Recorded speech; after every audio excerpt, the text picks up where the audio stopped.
안녕하세요. 사연에 빠지다의 DJ 민영입니다. 오늘도 두 가지 사연 준비되어 있으니 재미있게 들어주시고요. 구독과 좋아요 버튼도 잊지 말고 꾹 눌러주세요. 그럼 오늘의 사연 함께 시작해볼게요. 안녕하세요. 여러분과 유튜브 영상으로 만나 뵙게 되어 반가운 마음입니다. 배운 데 없이 막대기에 자라 버릇없는 사람을 보면 흔히들 하는 말이 있죠. 저 아비 어미도 모르는 놈의 자식. 어린 시절 반 친구가 날 먼저 때려서 싸웠는데 그 친구 엄마는 날 보며 이렇게 욕했습니다. 태어나 보니 부모가 없는 운명을 짊어졌을 뿐인데 부모가 없이 자란 놈이라고 손가락질 당해야 하는 인생은 가혹하기만 했죠. 물론 그러한 제 신사한탄이나 하자고 여러분 앞에 사연을 쓰고 있는 건 아닙니다. 전 만인이 부러워하는 의사가운을 입는 사람이고 두 자녀와 아내가 있는 가장으로 잘 살고 있거든요. 저런 세상 사람들 욕 듣기 싫어서 악을 쓰고 살아왔던 노력의 대가입니다. 전 세상에 증명해내고 싶었습니다. 부모 모르고 자란 사람도 충분히 능력 있고 하자 없는 사람일 수 있다는 것을요. 그럼 어떻게 제 이야기를 한번 들어보시겠습니까? 환감이 넘은 남자가 무슨 연유로 이 유튜브를 알게 되었냐고요? 사실 이 채널을 알게 된 것은 아내의 영향이었습니다. 아내가 빨래를 갤 때나 설거지를 할 때 이 사람은 여기만 주야장천 듣고 있더군요. 그런데 얼마 전 회식 때 우리 병원 양간호사가 여기 채널 이야기를 하더군요. 그녀는 우리 병원에서 오랜 시간 근무하며 서로의 가정사도 대략 알고 있는 그런 동료입니다. 원장님 사연도 누구 못지않게 기막혀요. 어떻게 한번 여기 유튜브에 원장님 사연도 보내보세요. 갑자기 저보고 생전 안 해본 장문을 하라니 고교 시절 이후로 써본 적 없는데 말이죠. 하지만 동틀 무렵부터 서재에 앉아 지난 세월을 돌이켜보고 글로 쓰는 이 시간은 의외로 즐겁더군요. 열흘가량 애써가며 글을 쓰다 이렇게 제 사연을 보내게 된 거죠. 그러니 실력이 없더라도 너그러이 이해해 주시기 바랍니다. 3살의 저는 서수원 버스터미널에 버려졌습니다. 8살 때부터 키워지신 수녀님은 코끼리 무늬의 작은 네일을 보여주며 저에게 말씀하셨죠. 수각이는 누군가가 이렇게 예쁜 옷을 입혀줄 만큼 사랑받고 태어난 아이야. 부모님께서 어떤 사정이 있으셔서 버려졌다지만 말이야. 앞의 위로보다 뒤에 버려졌다는 표현이 더 제 마음에 와닿았죠. 초등학교에 입학하기 전까지 수녀님과 보육사가 운영하는 작은 쉼터에서 자라다가 전 보육원으로 입소하게 됩니다. 원래 있던 쉼터와 달리 규모도 크고 딱딱하고 차가운 분위기였죠. 사기 밥그릇에 먹던 밥을 철로 된 식판에 담아서 먹을 때마다 집아 이때기보다는 기숙학교에서 지내는 기분이었어요. 하지만 그것이 나쁘지만은 않았습니다. 제 친구 성철이를 만나게 되었거든요.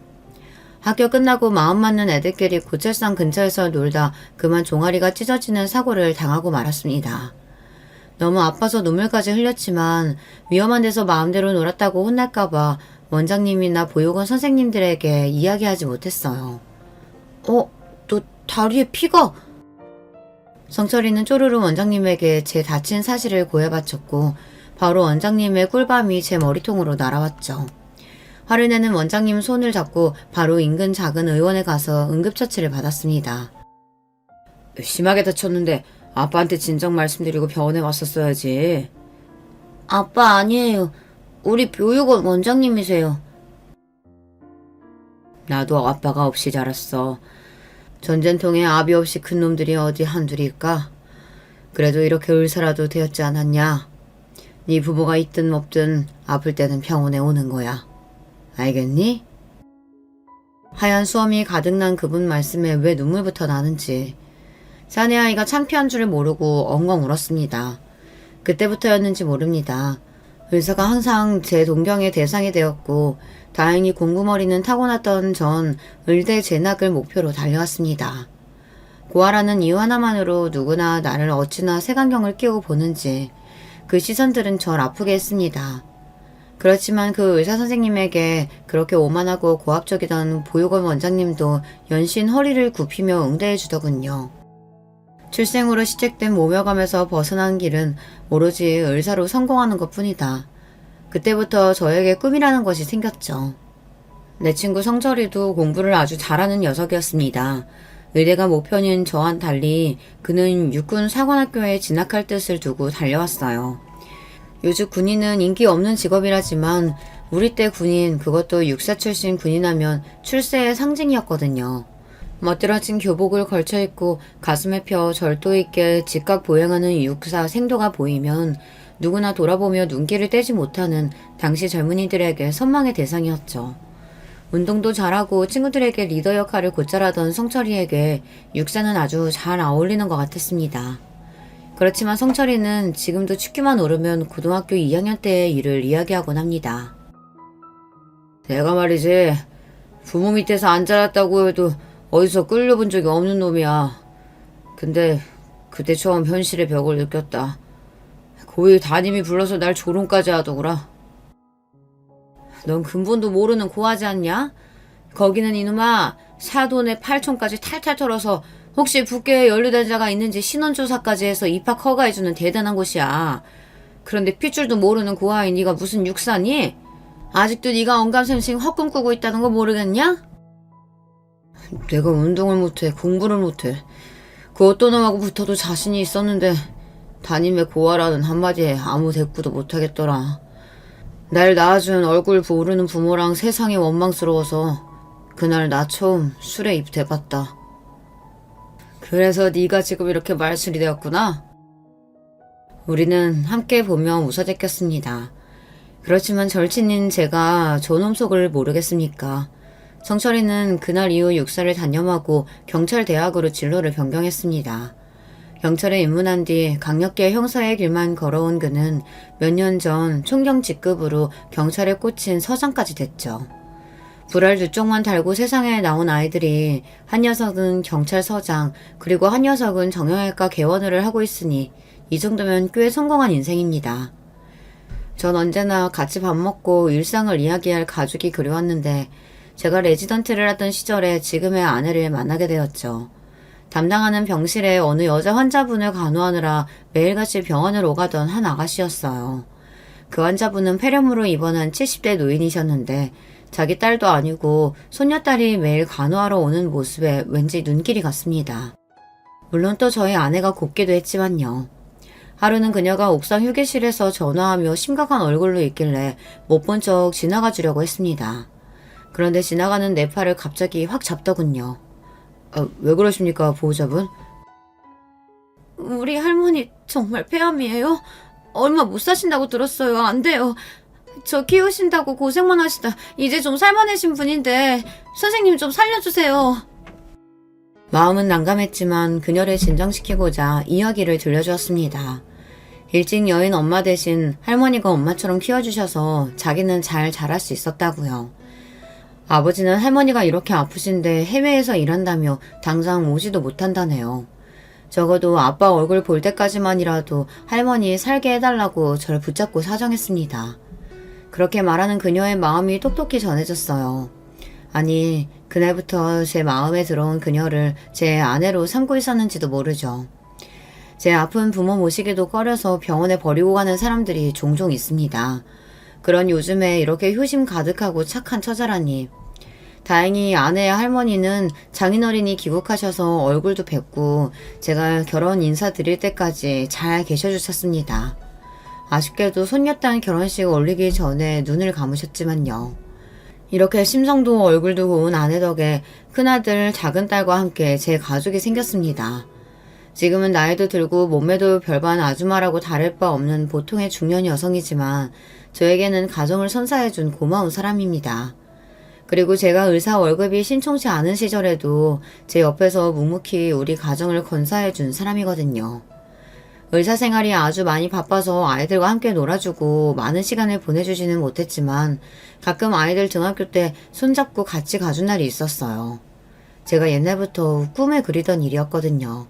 친구들이 엄마 손, 아빠 손 잡고 학교에 걸어오는 모습이 너무 부러웠는데 이제 내 자식에게 그렇게 해줄 수 있는 아빠가 되어 마치 한이 풀리는 것 같았습니다.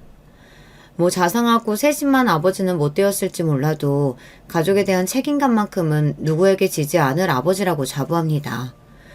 물론 우리 자식들의 의견과 달리 저 혼자 하는 생각일 수도 있겠죠. 아이들 먹거리며 교육에 전념한 아내 덕분에 애들은 건강하게 잘 성장해서 대학까지 무사히 마쳤습니다. 아들은 저와 동문이 대학교를 졸업하고 행정고시에 합격해서 공무원이 되었고 결혼까지 해서 분가해서 살고 있어요. 다만 딸은 대학교는 명문 여대를 잘 갔는데 언젠가부터 애가 삐뚤어지고 제멋대로 살기 시작했어요. 학교 다닐 때 사춘기랍시고 반항 한 번 없이 착실하고 바르게 커온 딸의 뒤늦은 방황은 저에게 낯설었습니다. 밤늦도록 술 마시고 들어오고 어느 날 외박하고 들어온 딸의 팔과 목덜미에 있는 문신을 보고 전 기겁하고 말았어요. 문신이라니, 너 이거 피부에 얼마나 악영향을 미치는지 알기나 하냐? 지울 때는 더 해롭다고? 걱정 마세요. 안 지워요. 아빠는 쌍팔년도도 아니고 지금 어느 때인데 고작 문신 가지고 길길이 화를 내세요. 이렇게 답답하게 구니까 내가 집에 들어오기도 싫은 거야. 딸은 저와 그리고 아내까지 투닥투닥 하더니 급기야 독립해서 나가 살겠다고 했습니다. 여자애가 밖으로 놔두는 것이 걱정된 저는 반대했지만 아내는 한숨을 쉬며 절 설득하더군요. 여보, 자식이란 원래 뜻대로 안 되는 법이지 않아요. 매일 이렇게 싸우다간 우리 진짜 원수 되겠습니다. 지금은 저 하고 싶은 대로 나가 살라 하고 그렇게 좀 떨어져 있는 게 좋겠어요. 당신은 지금 세상이 얼마나 무섭게 돌아가는데 딸이 나가 살겠다는 걸 찬성한다는 거예요. 그리고 제가 아쉬울 게 뭐가 있어. 든든한 부모 밑에서 뭐 하나 부족한 것 없이 커서 대학까지 간 녀석이 말이야. 왜 뒤늦게 저러고 사는지 원. 전 아주 못마땅해 했지만 결국 딸의 고집대로 독립하고 말았습니다. 그런 녀석이 원망스러워 저도 딸이 어디서 사는지 한번 가보지도 않았어요. 지금 와서 보면 그때 제가 그렇게 옹졸하게 딸과 벽을 쌓으면 안 되는 것이었습니다. 참 후회되는군요. 딸이 독립한 뒤로 아내는 한 번씩 반찬을 해서 딸 집에 가는 모양인데 하루는 아내가 발목이 안 좋으니 차로 데리고 가달라고 하더군요. 마침 병원 쉬는 날이고 1년 만에 딸의 집이 궁금도 해서 함께 갔습니다. 아내가 딸의 집 현관 비밀번호를 누르고 들어가자 전 못 볼 꼴을 보고 말았죠. 세상에 딸의 집에 사내놈이 있는 겁니다. 그놈은 편한 옷차림을 하고 있었고 아예 딸 집에 눌러 살고 있는데 보였어요. 그거를 보자마자 뚜껑이 열리면서 전 소리부터 질렀습니다. 이 자식이 여기서 무슨 짓거리야? 감히 부모도 모르게 동거를 해? 저와 아내를 보고 깜짝 놀란 남자애는 허둥대며 옷을 제대로 갖춰입고 무릎을 꿇고 앉았습니다. 하지만 딸은 그 남자에게 이야기했죠. 뭐야, 우리가 무슨 죄지었어? 다 큰 딸 집에 부모라고 해도 이렇게 함부로 들이닥치면 실례죠. 일어나. 자기가 무슨 잘못이 있다고 그렇게 제 인차를 앉아있어. 우리요, 서로 사랑하는 사이고 같이 산 지 2달 되었어요. 둘 다 각자 밥벌이하는 성인이고 애인끼리 동거하는 게 죄는 아니지 않아요? 오히려 딸은 이렇게 뻔뻔스럽게 나왔습니다. 그리고 그 남자는 분위기를 살피며 인사만 꾸벅하고 집을 나가버리더군요. 에휴, 동거하는 놈이 준행랑이나 치고 자네 자식이 저렇게 제 여자 지키지 못하고 내빼면서 무슨 일을 제대로 하겠냐? 딸이 동거하는 일이 불만인지 아니면 딸의 남자친구가 성에 차지 않아서인지는 모르겠지만 너무 불쾌한 마음에 바로 딸의 집을 나와버렸습니다. 딸이 하고 있는 꼴을 보자니 분통이 터져서 더 있을 수가 없었죠. 그런데 몇 달 뒤 저는 더 어이없는 소식을 듣고 말았어요. 바로 딸이 임신을 했다는 겁니다. 신체 건강한 남녀가 함께 살다 보면 당연히 생길 수 있는 일이지만 결혼도 안 한 애들끼리 제가 옛날 사람이라 고루한 건진 모르겠지만 요즘 젊은이들을 도대체 이해할 수가 없었어요. 특히 남자야 수틀리면 훌훌 털고 나가면 그만이죠. 하지만 여자는 어디 그렇습니까? 조심조심 유리처럼 다뤄야 하는 소중한 몸인데 임신까지 했다는 소식에 그냥 두고 볼 수가 없었어요. 제가 직접 그 친구를 만나기로 했습니다. 어떤 놈팽인지 내 딸과 결혼해도 되는 놈인지 내 눈으로 살펴봐야 하니까요. 딸의 남자친구에게 연락해서 제가 자주 가는 포장마차로 불러냈습니다. 내가 왜 자네를 불러냈는지 알지? 지금 무슨 일 하고 있는지, 나이는 몇이고 어떻게 살아왔는지 한번 얘기해봐. 처음에는 쭈뼛대던 녀석이 점점 술을 마시면서 제가 편해졌는지 솔직한 이야기를 하더군요. 아버님, 제가 죽이고 싶을 만큼 미우시죠? 제가 현지랑 정식으로 결혼하고 산 것도 아닌데 임신까지 시켜서 아버님 어머님 심경이 어떠실지 짐작이 갑니다. 사실 임신 이야기에 처음엔 저도 너무 당황했어요. 조심한다고 했는데 이렇게 되고 보니까. 그래서 너도 어떻게 해야 할지 모르겠단 얘기냐? 저는 하고자 하는 계획이 명확합니다. 한 번도 현지를 가볍게 생각해 본 적이 없어요. 늘 결혼하고 싶은 여자로 소중히 대했고 지금도 변함없습니다. 다만 현지는 아직 저하고 결혼하려는 확신도 없고 아이를 낳겠다고 결정도 못해서 기다려주는 중이에요. 현지가 제 아이 낳도록 아버님께서 설득 좀 해주시겠습니까? 어라. 녀석은 생님 같던 첫인상과 달리 꽤 남자답고 책임감 있는 모습을 보여주었습니다. 4년제 대학을 나와서 회사의 영업부서에 있는 샐러리맨으로 이 정도면 딸과 결혼해도 괜찮겠다는 확신이 있었어요. 그래서 저도 현지에게 생긴 아이를 낳고자 설득했고 그해 겨울에 제 딸은 결혼식을 올렸습니다. 한동안 딸네 부부는 별일 없이 잘 사는 것 같았어요. 다만 우리 집에서 내세운 원칙, 한 달에 한 번은 친정집에 와서 가족 식사를 하는 것이었죠. 저 역시 아무리 바빠도 그날만큼은 다른 일을 잡지 않았지만 아무리 생각해도 좀 의아한 날이 있었습니다. 약속에 딸은 안 오고 사위 혼자만 방문한 것이죠. 현지는 뭐하고 자네만 왔나? 현지는 잔업 있다고 오늘 회사에 출근했어요. 그렇다고 가족 약속을 미룰 수 없다고 저만이라도 가라면서 현지가 어머님 좋아하시는 튤립꽃까지 사다 주었네요. 사위는 무한한 듯 웃어넘기며 아내에게 튤립 꽃다발을 안겨줬습니다. 혹시 자네 부부싸움에서 혼자 온 건 아니겠지? 제 질문에 사위는 당황하며 손사래를 쳤어요. 하긴 둘이 싸웠다면 딸이 집에 오고 사위는 발길도 주지 않았겠다 싶어서 곧 의심을 거두고 사위와 식사를 하다 보냈습니다. 하지만 현지는 결혼 이후 집에 오지는 못해도 꼭 아내와 전화통화를 하루에 한 번씩은 하며 가깝게 지내고 있었죠. 하지만 최근 들어 그렇지 않았던 모양이죠. 아내는 서운하다는 듯 중얼거렸습니다. 애가 매일같이 전화해서 사소한 일도 잘 얘기하더니 요즘 들어 점점 전화를 안 하네. 내가 해도 잘 안 받고. 아마 우리 태어난 손주 돌보느라 바빠서 그런 거겠죠? 그러면 궁금하면 직접 집에 찾아가면 되지. 혼자 속 끓이면 답답하지 않아? 내가 찾아가면 또 사위도 불편해하고 괜히 눈치 보이네요. 이번에 담근 열무김치도 갖다 주긴 해야 하는데. 그럼 내일 나랑 같이 가보지. 최근 진료 스케줄이 여유가 생겨 아내와 함께 딸의 집에 가기로 했습니다. 저도 딸 얼굴 본 지 2달은 넘은 것 같고 요즘 부쩍 그 아이가 보고 싶더군요. 딸 준다고 아내가 만든 음식을 양손 무겁게 들고 딸 집에 도착해서 현관문을 두들겼습니다. 이윽고 현관문에서 제 딸이 나왔죠. 하지만 제가 기억하는 동글동글한 얼굴에 생기 넘치는 표정의 딸이 아니었어요. 초췌한 얼굴에 어두운 표정으로 나온 현지는 갑작스러운 우리의 방문에 꽤 놀라했습니다. 얘, 너 어디 아프니? 얼굴이 너무 안 좋네. 일단 반찬 많아요. 냉장고에 넣으면서 설명해 줄 테니까 부엌으로 우선 가자. 아내가 딸을 데리고 부엌으로 가는 그 뒷모습을 본 저는 한 가지 이상한 점을 발견했습니다.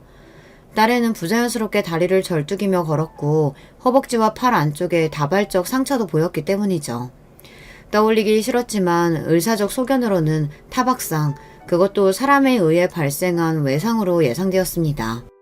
애써 부정하며 저도 같이 부엌에 들어가 식탁에 앉았는데 한편에 놓여있던 약봉투가 보였어요. 딸이 처방받은 약은 꽤 많은 양이고 그 안에 든 연고며 약을 보는 순간 단순한 증세가 아닌 것 같았죠. 몰래 약봉투에 쓰여져 있는 처방전을 발부한 정형외과 연락처를 메모했습니다. 그리고 베란다에 나가서 병원에 전화해서 딸의 병명을 문의했어요. 질병에 관련된 사항을 본인 외에 알려주는 것은 개인정보보호법상 불가하다고 병원에서는 거절했습니다. 의료인으로서 이는 당연하고 또 제가 예상했던 반응이었죠. 하지만 그렇다고 해서 제가 물러설 수 없었습니다. 네, 이해합니다. 전 명일동에서 정형외과 하고 있는 개원이고요. 물론 환자 개인정보긴 하지만 그 환자가 바로 제 자식입니다. 아무래도 딸에게 안 좋은 일이 있는 것 같은데 도통 입을 열지 않아서 걱정이 큽니다. 혹시 언제부터 어떤 사유로 딸이 내원했는지요? 이렇게 진심으로 호소하니 병원에서는 딸의 치료 기록에 대해 알려주었습니다. 동거하던 시절부터 분기별로 한 번씩 크게 다쳐서 왔다고, 그런데 최근 들어서는 병원 오는 횟수가 늘었으니 혹시 가족 문제가 아닌지 잘 봐달라는 당부까지 덧붙이더군요. 우리 애를 이렇게 만들 사람은 오직 한 명뿐이었습니다. 그 자식에 대한 분노에 휩싸여서 경직된 얼굴로 딸의 앞에 서서 근엄하게 물었습니다. 너 다리도 절고 금멍자국하며 도대체 널 다치게 한 게 누구냐? 딸은 한사코 그냥 넘어진 상처라며 넘어가 달라고 하더군요. 이미 네가 다니는 병원에서 모든 사실을 들었다고 하니 그제야 딸은 오열하며 사실을 이야기했습니다. 우리 그이가요.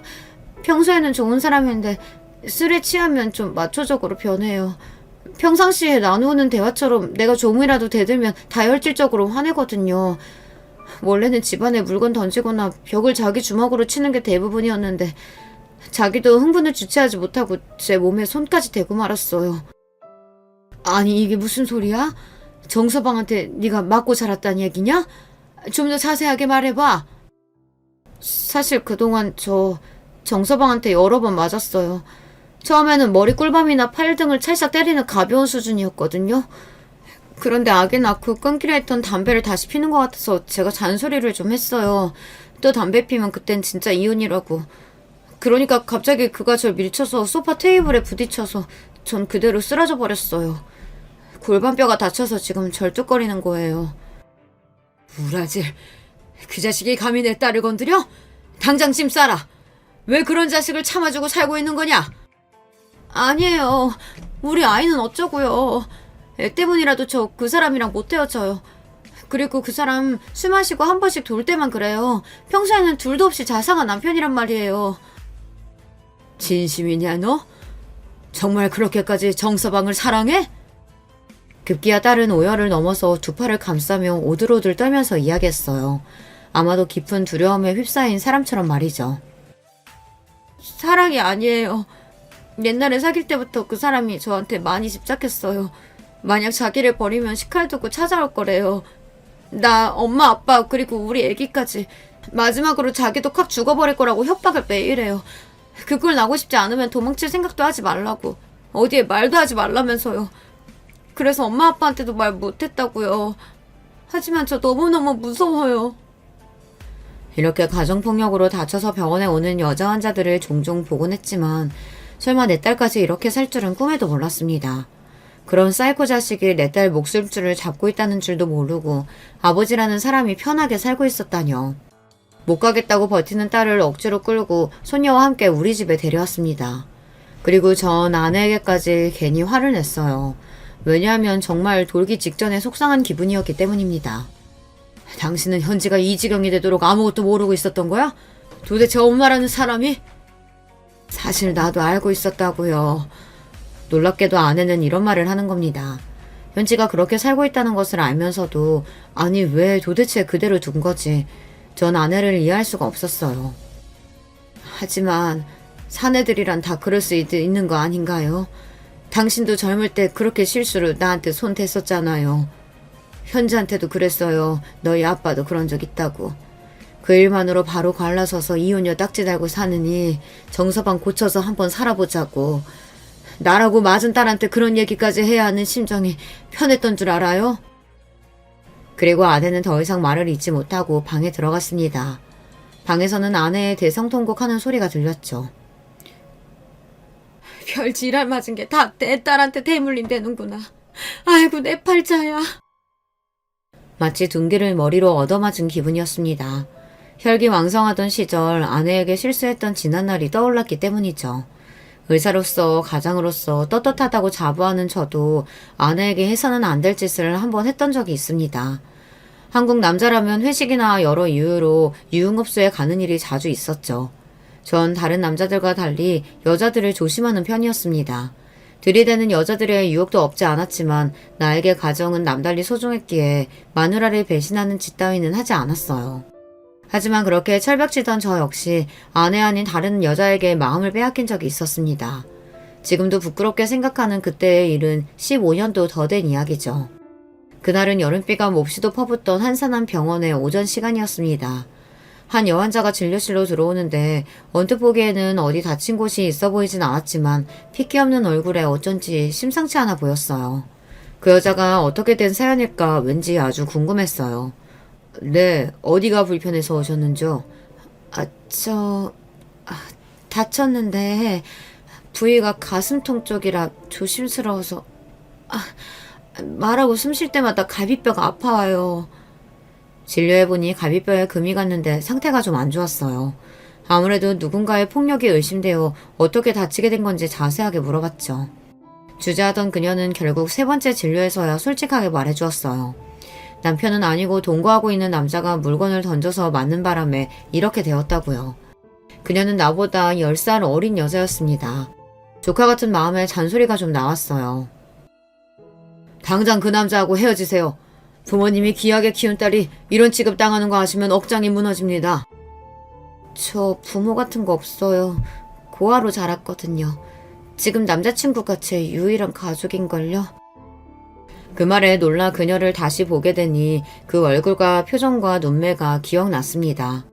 어렵지만 내 치부를 남들에게 드러내야 할 때 드러나는 민망함과 수치심. 저도 고아예요. 그래도 이렇게 잘 지내지 않습니까? 갈비뼈는 쉽게 부는 부위가 아니라서 일주일에 2번씩 꾸준히 내원하셔야 해요. 그리고 꼭 용기 내서 그 남자 떼어버리시고요. 술 먹고 죽이겠다고 달려드는 동거남을 막으러 그녀 집에 가주고 그녀가 외롭다고 할 때 같이 술도 마셔주며 그녀와 가까워졌습니다. 처음에는 동정심 혹은 나와 같은 출신이라는 동질감 때문에 신경 쓰는 것뿐이라고 생각했어요. 애써 제 마음을 부인했지만 점점 그녀를 환자가 아닌 사랑하는 여자로 대했던 것이 사실이에요. 제 마음을 제일 먼저 알아챈 것이 바로 병원에 있는 양간호사였어요. 원장님, 주제 넘은 줄은 알지만요. 함께하는 동료로서 또 여자로서 이 말씀은 꼭 드리고 싶어요. 최선영 환자와 밖에서 만나시는 거 맞죠? 단순한 의사-환자 관계가 아니라면 사모님 모르실 때 이쯤에서 정리하는 게. 양간호사 앞에서는 오해라고 잡아댔지만 솔직히 양심의 가책이 들었습니다. 누가 봐도 전 불륜하는 상황이었으니까요. 독하게 마음 고쳐먹고 그녀를 떼어내려고 노력했어요. 매일같이 찾아갔던 그녀의 집에 발길을 끊고 일주일이 지나고 한 달이 지나자 그녀가 미치도록 보고 싶어서 견딜 수가 없었습니다. 한밤중에 미친놈처럼 그녀의 집에 찾아가서 본 광경은 어이없게도 그녀는 전 동거남과 같이 있더군요. 트렁크 팬티바람으로 나온 젊은 그놈은 제게 삿대질까지 했어요. 이제 아저씨 여자도 아닌데 이 한밤중에 왜 여길 찾아오냐 절 쫓아내려고 했습니다. 어안이 벙벙해진 전 그놈의 뒤에서 스며시 나온 그녀를 쳐다보며 분통을 터뜨렸습니다. 역시 넌 창녀 같은 년이구나. 한 달 만에 남자를 갈아치워? 그것도 이런 쓰레기 같은 놈하고 다시 합친다고? 당신이 떠나도 난 다 이해하고 아무 원망 없이 받아들였어요. 외로워서 남자 없이는 못 살겠어서 내 품이 그립다는 사람 다시 들인 게 뭐 어때서요? 아니야, 난 널 떠난 게 아니라고. 가정을 생각해서 마음 정리해보려고 노력했지만 아무래도 너 없이 못 살겠어. 이혼이든 뭐든 할 테니까 우리 다시. 아니, 당신도 고아였잖아. 얼마나 자기 가정 소중하게 여기는지 알아. 나 때문에 바보 같은 짓 하지 말아요. 우리는 어울리는 한 쌍이 아니에요. 당신 가정으로 그만 돌아가세요. 마음 여린 그녀가 그렇게 단호하게 저를 밀쳐낼 줄은 몰랐습니다. 맥없이 그녀의 집에서 돌아서서 나오며 정신을 다시 차렸어요. 그 여자의 말이 맞았습니다. 제가 아무리 여자에게 미쳤다고 한들 소중하게 지켜온 내 가정을 파괴할 자신까지는 없었던 것이죠. 혹여나 내 잘못으로 이혼해서 우리 아이들이 한부모 가정을 겪어야 한다면 물론 편부모 슬하에서도 잘 클 수 있지만 나라는 사람은 자식들에게 차마 그런 짐을 짊어지게 할 수는 없었습니다. 그런 저를 간파한 선영이는 미련도 원망도 없이 절 보내준 것이었어요. 그날 이후로 선영이와 헤어지고 가정으로 돌아왔지만 제 마음은 지옥과 같았습니다. 괴로운 마음을 술로 달래다 보니 그런 저를 못마땅해 한 아내에게 몹쓸짓까지 했던 것입니다. 과거의 제 잘못으로 제 딸이 그런 남자를 만나게 되어버린 것일까요? 그런 자책과 아내의 한탄하는 소리는 비수가 되어 제 심장에 꽂혔습니다. 더 이상 집에 있을 수가 없었죠. 착잡한 마음에 술 기운이라도 기대보고자 친구 성철이를 불러냈습니다. 제 젖은 목소리에 이유가 궁금했겠지만 성철이는 자세히 묻지 않았습니다. 그저 어묵탕에 소주 한 잔이나 채우고 마셔댔죠. 중년의 나이가 훌쩍 넘어 사회적으로나 경제적으로나 성공했다지만 뼈아픈 가난으로 자라와서 그런지 양주나 호화스러운 술집은 우리에게 어색하기만 합니다. 성철이와 이런저런 이야기나 하며 술을 마셨습니다. 잠시나마 딸의 일도 아내의 한서린 원망도 접어두고서 말이죠. 그런데 넌 언제부터 경찰이 되기로 한 거냐? 육사 못 가면 판검사 되고 싶다지 않았어? 어릴 때 먼저 퇴소해서 자립한 형들이 돌 벌자마자 술집에 가서 탕진해버리고 하루살이 인생처럼 사는 게 꼴도 보기 싫었어. 공장에서 하루 14시간씩 고된 일로 힘들게 번 돈을 하룻밤에 날리고 다음날 또 술 마시면서 자기가 왜 그랬을까 후회하는 모습이 한심했지. 내가 퇴소하고 잠깐 재욱이 형네 집에 머물 때 형이 공장에서 같이 일하던 형님한테 사기당해서 죽으려고 하더라. 형, 내가 경찰 돼서 사기친 새끼 잡아줄 테니까 그때까지만 버티고 살아내. 그 자식 면상에 몇 대 날려야 분 풀릴 거 아니야. 그렇게 그 형 살아내라고 내가 붙잡았어. 그렇지, 잘했다. 그래서 재욱이 형한테 사기친 놈은 잡았냐? 우리처럼 평범한 가정에서 자라지 못한 그 아들에게 가장 중요한 게 뭔지 아냐? 돈? 좋은 집? 아니, 바로 사람의 정이다. 사회에 나가면 누가 조금만 잘해줘도 간도 쓸개도 다 내어줄 것처럼 의지하게 되지. 그래서 사기당한 형 누나들 많이 보았으니 경찰대에 막 들어간 난 그 사람들을 위해서 뭐라도 해주고 싶었어. 평범한 사람들은 힘이 되어줄 때가 많잖아. 난 우리같이 자라온 사람들의 유일한 동화줄이 되어주고자 했는데 재욱이 형 사기친 놈 잡기는커녕 나중에 그 형 본인이 폭력 전과로 입건되더라. 고아 출신이 너나 나나 성공하기란 바늘에 구멍 뚫기야. 술이 좀 들어가니 딸이 사회에게 당했을 몹쓸 장면이 떠올라서 분노가 치밀었고 견디기 힘들었습니다. 그리고 경찰이 돼서 사람한테 못될 짓 하는 놈들 벌주는 상철이가 부러워졌죠. 그렇구나. 근데 그래도 네가 나보다 낫다. 범죄자들 쓸어담는 경찰, 그것도 서장님이 되었으니 난 내 딸 하나 제대로 지켜보지 못하는 못난 아비건을. 제 말에 성철이는 마시던 소주잔을 내려놓고 날카로운 눈으로 저에게 물었습니다. 그게 무슨 말이냐? 딸 하나 지켜주지 못했다니 결혼한 현지 얘기야? 이럴 때는 너처럼 경찰 돼서 응징하고 그러고 싶은데 나는 사람 살리는 기술만 배운 놈이지 않냐.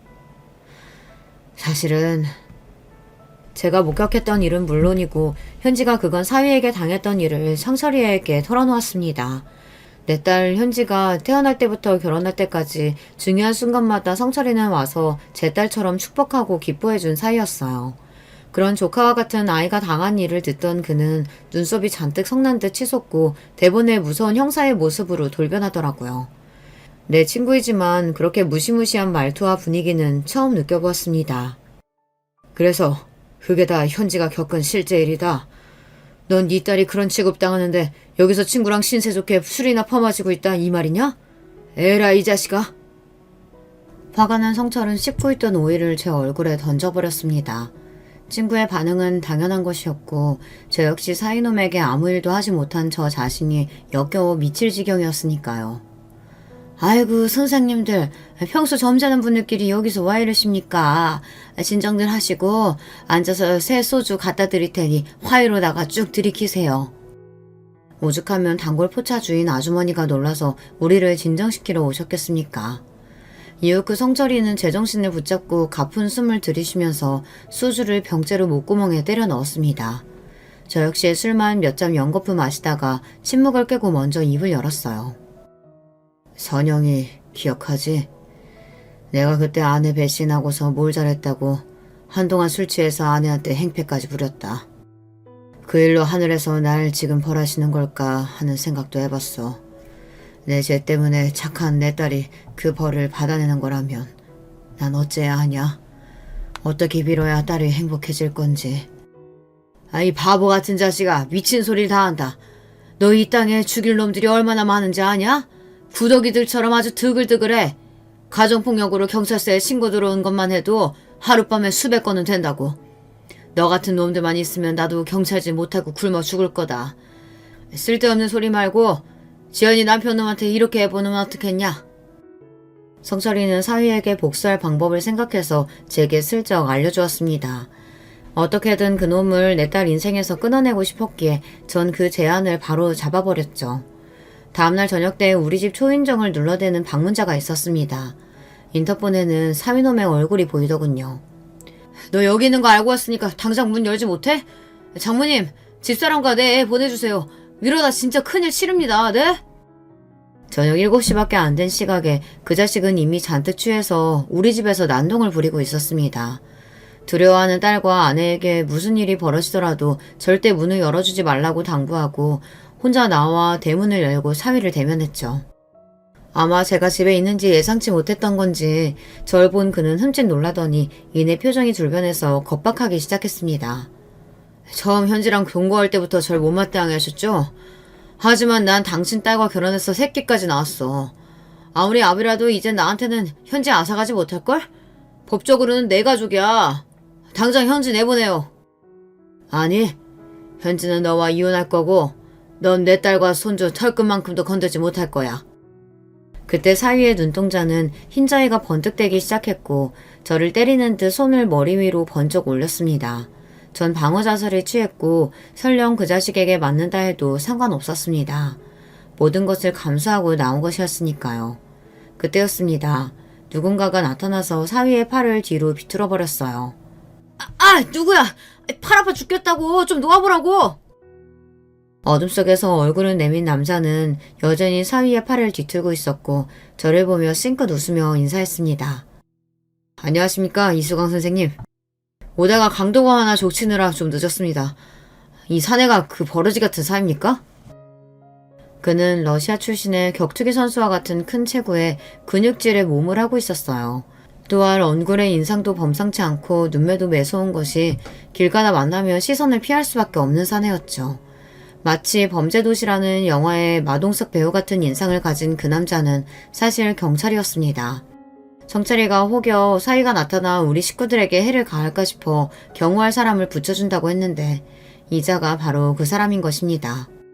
우리 서장님이 특별 지시하셔서 내가 앞으로 밀착 보호해드릴게요. 그리고 당신은 내가 한번 요모조모 탈탈 털어볼 계획이요. 궁금하면 서울경찰청 폭력계 마동석경이 찾아오면 되셔. 네, 분명히 마동석은 아니고 우리 계에서는 날 그렇게 부르니까 앞으로 자주 봅시다. 경찰의 말투는 깍듯했지만 이미 인상과 힘에 압도당한 사위는 경찰이 팔을 풀어주자마자 두고 보자라는 말을 남기고 줄행랑을 쳤습니다. 그렇지만 그 경찰과 사위의 만남은 이번이 끝이 아니었어요. 사흘 뒤 경찰은 사위가 근무하는 회사의 로비로 찾아가서 국가경찰 공무원증을 제시하며 사위를 찾았죠. 수고하십니다. 전 서울경찰청의 박경희인데 여기 해외 영업부서에 정시우 씨 있죠? 조사 차원에서 지금 좀 보잔다고 전해주십시오. 갑작스러운 경찰의 방문에 당황한 회사 직원은 금세 사위를 로비에서 기다리는 경찰 앞으로 데려다 주었습니다. 아니, 당신이 어떻게 회사까지 온 거요? 또 뵙네요. 그때는 저녁때라 얼굴도 잘 못 봤는데. 이렇게 보니 꽤 말끔한 인상의 신사분인데 어쩌다 그런 짓까지 하셨어? 이현지 씨 스토킹 혐의로 잠깐 조사하러 같이 서에 가주셔야겠습니다. 스토킹 행위 재진 및 처벌 경고 차원이니 협조 바랍니다. 경찰은 사위를 밀쳐대듯 끌고 경찰서로 데려갔어요. 나는 현지 남편이요. 그런 내가 어떻게 스토커란 말이에요. 내 마누라한테 전화랑 문자도 못해? 남편이고 아버지고 간에 지속적으로 반복적으로 연락하고 위협했다면서. 확시. 그리고 언성 낮추지 못해? 경찰이 우스워 보여? 이렇게 시종일관 조사하는 내내 박경희는 사위를 오줌이 지릴 정도로 무섭게 대했다고 합니다. 결국 사위는 겁을 먹고 사내놈이 여자애처럼 거의 울먹이기까지 했다는군요. 도대체 나한테 이렇게까지 하는 거예요. 왜? 난 그저 선량한 시민일 뿐인데 이렇게 흉악한 대하듯 하는 거냐고요. 야, 이 새끼야. 네가 무슨 선량한 시민이냐? 내 동생 같은 현지 때렸다면서 제 자식까지 낳아준 아내한테 손댈 데가 어딨다고, 이 찌질한 자식. 내가 경찰로서 현지 오빠로서 너 끝까지 감시하고 무슨 짓거리 할 기색만 보여도 바로 감빵 쳐넣을 거니까 조심해라. 오빠는 무슨, 현지 오빠는 당신이 아닌데. 그런 게 있어 임마. 어릴 때부터 오빠 동생 하는 사이로 내 친동생 같은 애야. 행여나 현지며 우리 이 선생님네 가족 건들 생각만 해봐라. 아주 너 무사발로 만들어버릴 테니까. 이 주먹 보이냐? 어? 약물하고 사람 때리고 죽이는 놈들 이 주먹으로 다 응징했어. 너 같은 멸치 자식 하나 골로 보내는 건 일도 아니야. 그렇게 한 달이 넘게 박경희에게 시달린 사위는 결국 현지가 보낸 이혼 협의서에 도장을 찍어 돌려보냈고 손주에 대한 친권까지 모두 넘겨주었습니다. 경찰이 몇 번이고 회사까지 찾아가면서 인사과에서 처벌까지 받은 사위를 둘러싼 억측은 사내에 난무했다고 합니다. 저렇게 얌전해 보이는 정 과장님이 무슨 일로 경찰서에 조사받으러 다닌 거야? 어디서 들으니까 사기쳤다는데? 아니야, 내가 듣기로는 의외로 주먹 좀 쓴다나 봐. 옛날에 조직폭력배 출신이었는데 손 씻었다가 최근 다시 범죄 저질렀다고. 어머머, 무서워라. 사람이 보기랑 완전 다르네. 정 과장님한테 이제 아는 채도 말아야겠다. 결국 사위는 더 이상 회사를 다니지 못하고 제 발로 퇴사했다고 하더군요. 소문이 파다하게 퍼져서 아마 동종업계 다른 회사로 취업하는 것도 어려울 것 같고요. 내 친구 덕에 딸과 우리 가족은 안전하게 사위를 떼어버릴 수 있었습니다. 감사의 인사를 전하려던 차에 성철이는 저에게 하나의 선물을 주었습니다. 너도 곧 환갑이지 않냐. 우리가 60년 사는 동안 뿌리도 모르고 살아왔지만 이제라도 한번 만나봐라. 너의 친부모님은 이미 세상 떠나진 지 오래고 형 한 분이 살아계시더라. 정철이는 저 몰래 전부터 제 혈육을 찾고 있었는데 최근에 형과 연락이 닿았다고 합니다. 뜻밖의 얘기에 전 혼란스러웠습니다. 어릴 때야 너무나 내 가족을 찾고 싶었죠. 만나면 왜 나를 버렸어야 했는지 이유도 묻고 원망도 해보고 참 할 말이 많았어요. 하지만 이 나이 먹고 혈육이 다 무슨 소용인가 싶었지만 성철이 얘기를 듣고 나서 밤잠을 이루지 못했습니다. 그리고 그 주요일 토요일에 한 설렁탕집에서 드디어 제 친형을 만나게 되었죠. 재환아, 너 정말 재환이 맞냐? 네 이름은 박재환이고 난 박순환이야. 우리가 태어난 곳은 경기도 안성시 죽산면이다. 아버지는 어릴 때 원양어선 탄다고 나가신 뒤로 소식이 두절되었어. 실종신고 뒤로 이미 사망 처리된 지 오래고 엄마는 남의 집 일하며 고생만 하시다 20년 전 63세의 나이로 돌아가셨다. 나도 없는 집에서 제대로 공부도 못하고 그냥 작은 가게 하나 내면서 하고 있어. 네가 없으면 입 하나 준다고. 엄마가 어느 날 널 버스터미널에 버리고 오셨는데 그때가 바로 아버지 실종신고한 직후였지. 널 두고 온 뒤로 엄마는 하루도 울지 않는 날이 없으셨다. 눈 감을 때도 네 이름만 되뇌다 가셨는데 좀 더 일찍 만났더라면 어머니 한은 풀고 가셨을 것을. 저보다 3살 많은 형은 겉보기에 10살은 좋게 많아 보였습니다. 까맣게 그을린 얼굴에 깊이 패인 주름이 그동안 그가 얼마나 고된 삶을 살아왔는지를 여실히 보여주었죠. 하지만 전 형이 하는 말이 그대로 마음에 와닿지 않았어요. 그가 읊어대는 우리 엄마 얘기고 가정사고 마치 남의 이야기를 듣는 기분이었죠. 그나마 내 진짜 이름과 생일을 찾은 것이 만족스러울 뿐이었어요. 형은 저에게 낡은 사진을 하나 보여주었습니다. 기억나겠나? 네가 2살 때 내가 5살 때 찍은 가족사진이야. 이게 유일하게 우리 내 가족이 실제로 있었다는 증거가 되겠구나. 처음 보는 그 흑백 사진 속 내 부모의 모습은 처음 보았지만 왠지 모르게 가슴속에서 무언가가 심하게 요동치고 있었습니다. 내가 이 사진 가져가도 되겠습니까? 물론이야. 엄마가 혹여라도 너 만나게 되면 이 사진 보여주라고 했다. 여기 입고 있는 옷. 네, 압니다.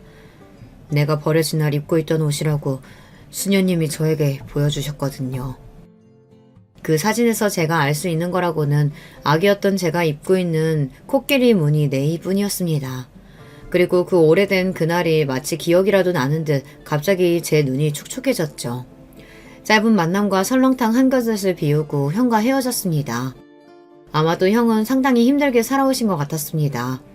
지금은 명절 때마다 화성시에 살고 있는 형을 한 번씩 만나러 내려가고 있죠. 나에게도 이제 명절에 찾을 피부치가 있다는 사실이 그저 고마울 뿐이에요. 형과 만나고 집에 돌아오면서 동행해준 성철이에게 고마운 마음이 들어 물끄러미 쳐다봤습니다. 형이라도 만나봤으니 그나마 다행이다. 이제 한 풀렸냐? 어때? 경찰서장 친구 덕 처음으로 본 소감이? 처음이라니. 내 딸 일도 그렇고 네가 참 내 은인이다. 정말 고맙다. 그런데 너는 네 가족은 찾아봤냐? 나라고 왜 안 찾아봤겠냐? 지금 하늘 아래 안 계시더라. 아무도. 그는 더 이상 말을 잇지 못했습니다. 이미 자신의 핏줄을 찾아보았지만 나에게조차 말하지 못할 어떤 사연이 있는 것 같아 전 다시 묻지 않았어요. 진짜 가족 만나보고 나면 내가 고아인 이유를 찾을 줄 알았어. 그 이유라도 이해되면 날 버린 엄마를, 가족을 용서할 수 있을 줄 알았는데 용서고 이해고 간에 그냥 마음이 헛헛하기만 하구나. 지금 내 가족들에게 최선을 다하고 싶은 마음뿐이야. 그래, 우리도 벌써 반평생 넘게 살았다. 이제 우리도 은퇴하고 노년으로 접어들겠지. 그러니 이제 그만 털어버리자고. 우리를 한평생 지겹게 따라다닌 고아라는 결핍, 그 하늘 말이야. 친구 녀석의 말이 맞았습니다. 어쩌면 고아라는 꼬리표는 남들이 지어준 게 아니라 제가 끝내 놓지 못하고 있는 것일지도요.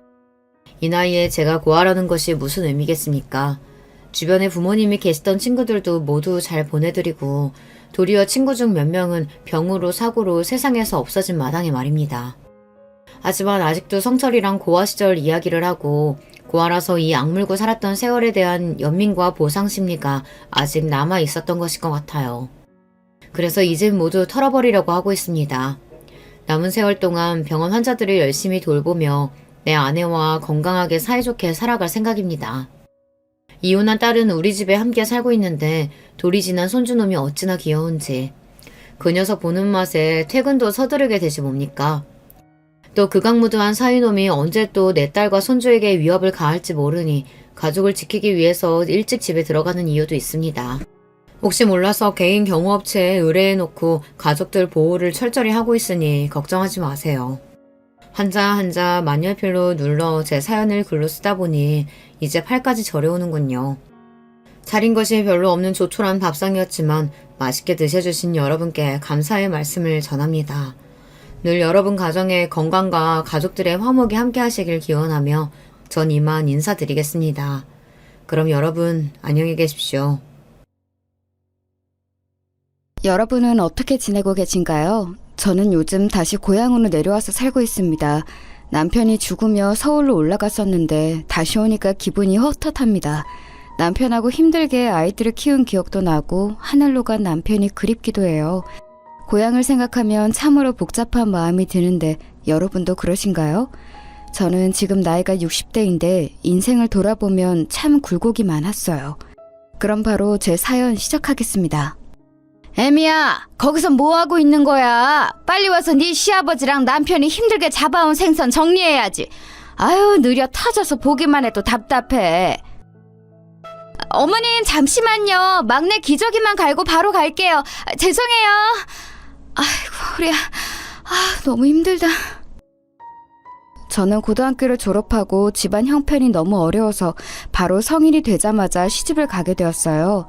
요즘 시대에는 전혀 그런 일이 없지만 저 때는 할 게 없으면 빨리 결혼하는 게 당연했거든요. 아니, 할 게 있어도 여자들은 결혼이 목표인 사람도 많았죠. 아무튼 찢어지게 가난한 친정은 제 뒷배가 되어주지 못했습니다. 시댁은 3대째 배를 타고 바다로 가서 생선잡이를 하는 집안이었어요. 남편도 시아버지를 따라 바다로 나가 일했었죠. 새벽부터 일어나서 눈도 뜨지 못한 채로 나가는 남편이 안쓰러웠어요. 여보, 아까 보니까 밥도 제대로 못 먹는데 무슨 일 있어? 내가 일하느라 신경을 제대로 쓰지 못해서 미안해. 당신이 챙겨준 도시락으로 오늘도 아버지랑 배에서 맛있게 먹었어. 내가 항상 당신에게 고마운 거 알지? 에이, 아니야, 괜찮아요. 그냥 애들이 말을 안 들어서 힘드니까 그런 거지.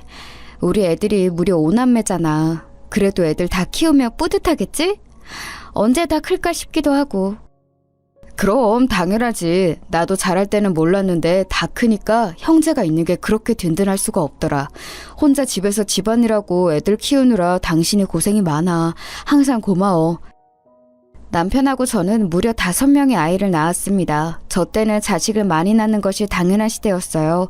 문제는 남편이 바다에 가서 일하느라 워낙 바빴습니다. 그래서 저는 혼자 집에서 아이를 키우며 집안일을 하느라 정신이 없었어요. 아유, 반찬 이게 뭐니? 너는 친정에서 배운 음식이라곤 이런 멸치볶음, 두부조림 이게 다야? 너 같으면 이런 반찬하고 밥을 먹고 싶겠어? 어머님, 입맛에 안 맞으세요?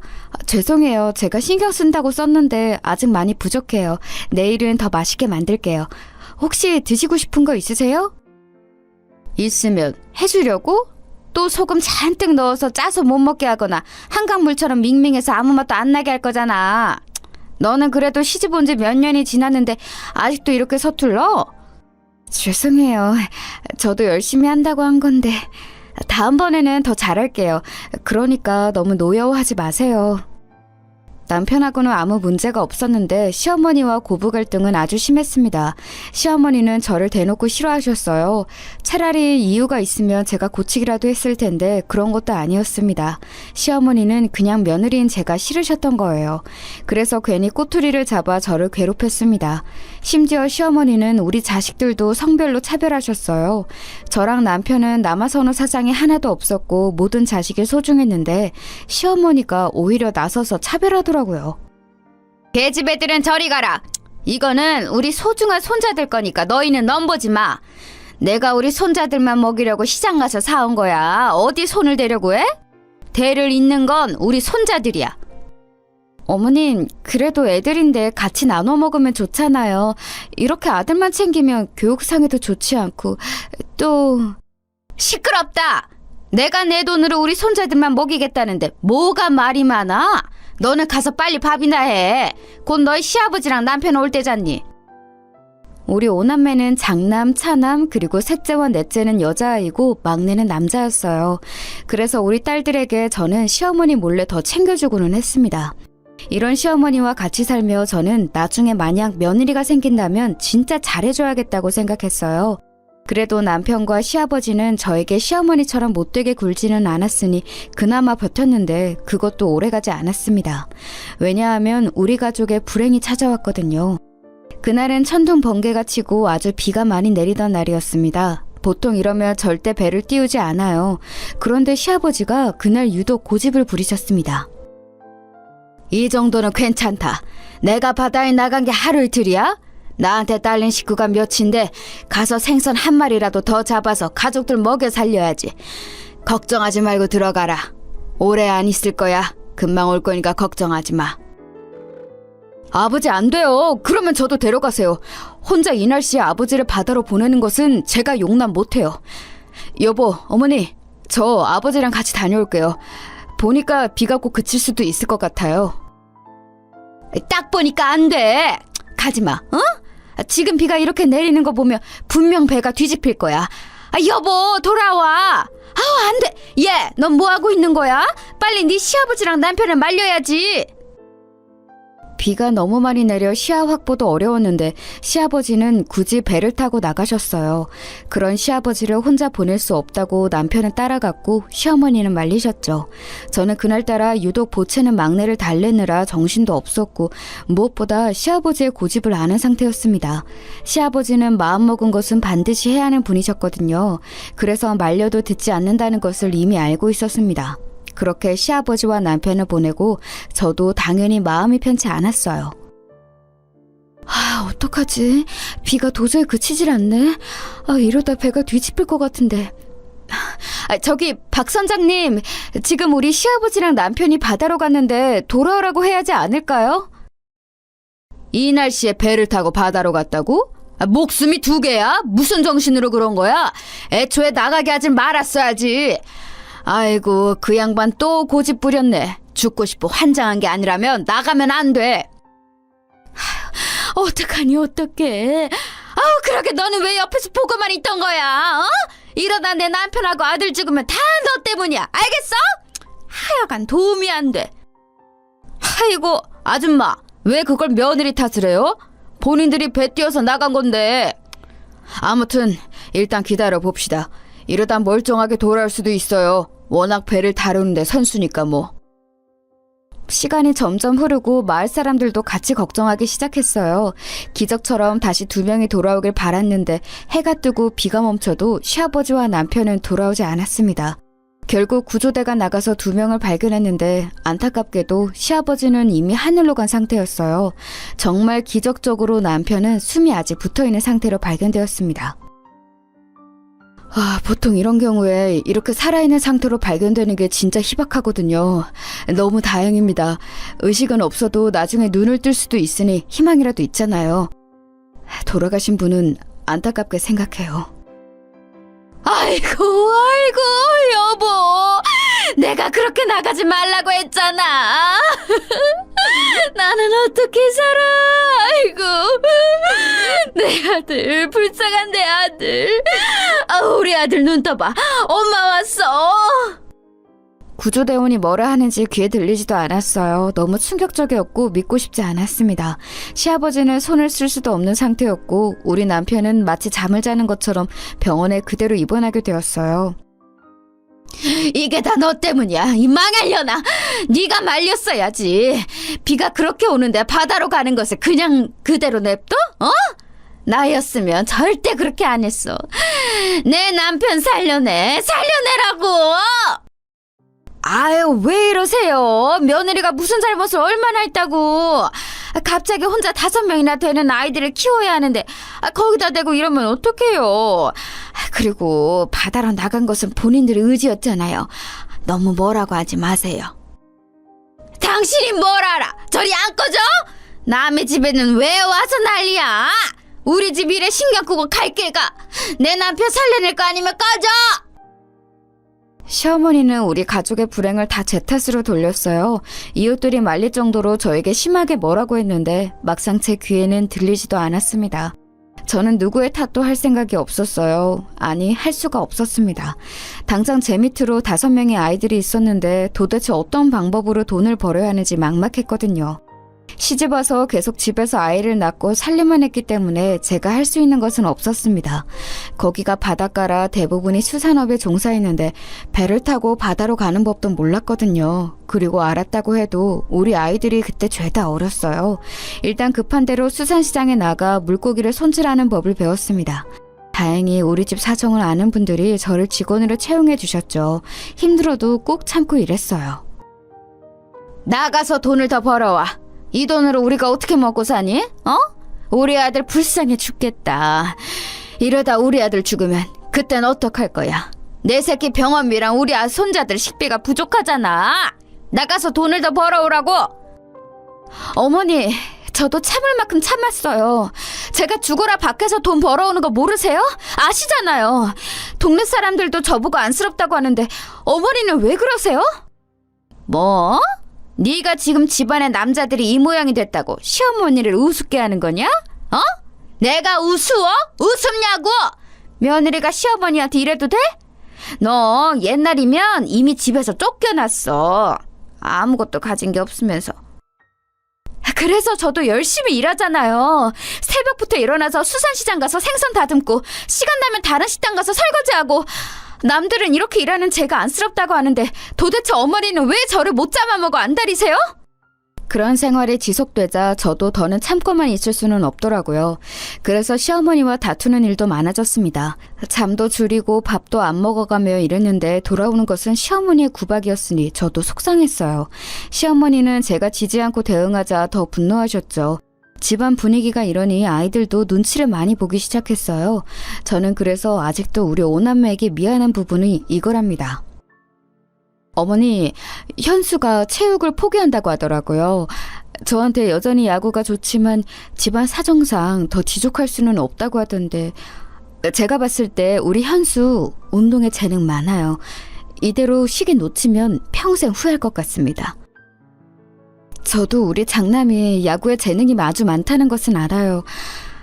그런데 선생님도 아시잖아요. 우리 집이 지금 사정이 너무 안 좋아요.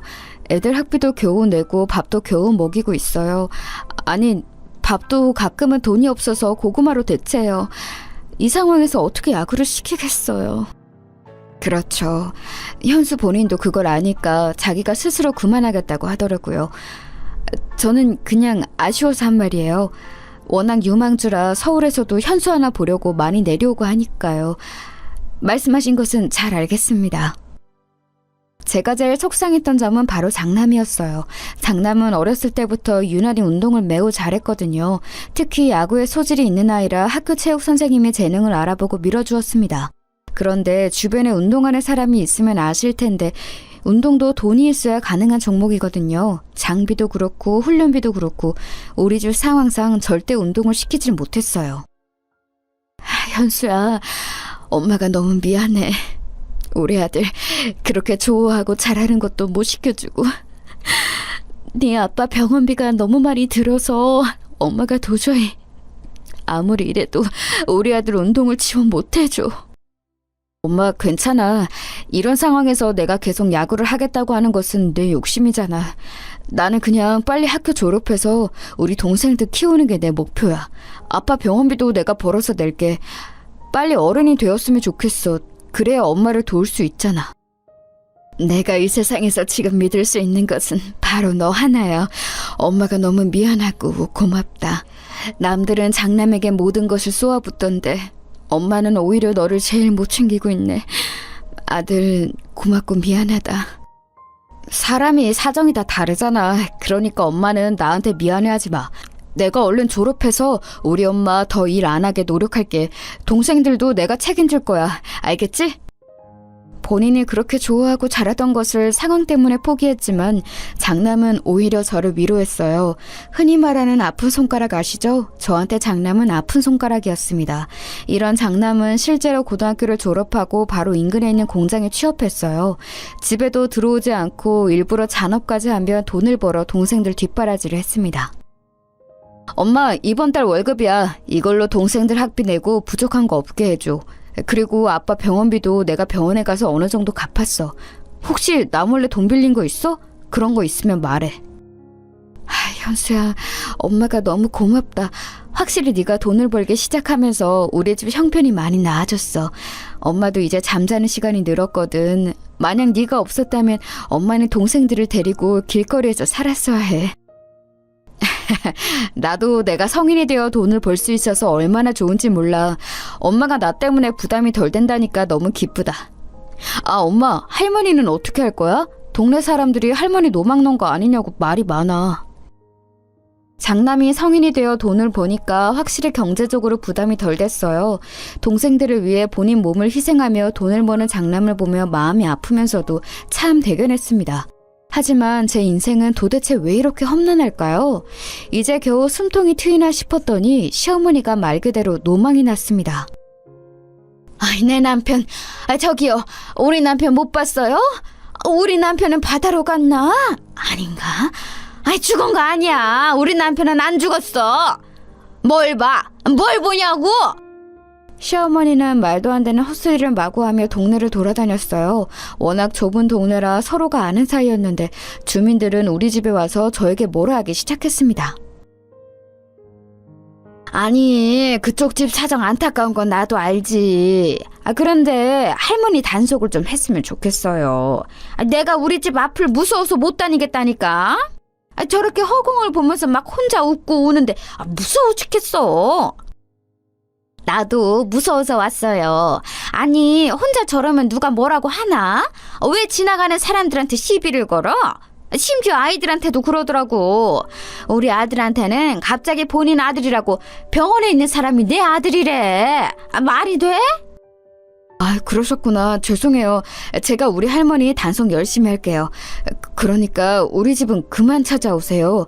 우리 동생들도 그렇고 어머니도 곤란해하잖아요. 아주머니들 제가 대신 사과할게요. 그러니까 화 푸시고 집에 가셔요. 네? 주민들이 화가 나서 집에 오면 그걸 달래는 것도 우리 장남이었어요. 자라면서 그런 장남에게 제가 얼마나 심적으로 의지했는지 모릅니다. 시어머니는 결국 치매 판정을 받았고 우리 집에는 환자가 2명이나 생기게 되었습니다. 시어머니의 치매 증상은 환청, 환각 등이 있었고 자꾸 집을 나가는 증상이었어요. 엄마, 할머니가 또 집 밖으로 혼자 나갔어. 진짜 할머니 때문에 미치겠어. 너무 힘들고 피곤해. 이게 이번 주에만 도대체 몇 번째야? 우리 너무 힘들어. 저번에는 우리 학교 앞에서 난동을 피워서 내가 얼마나 친구들 앞에서 창피했는지 알아? 그리고 자꾸 나만 보면 아빠를 그렇게 찾아.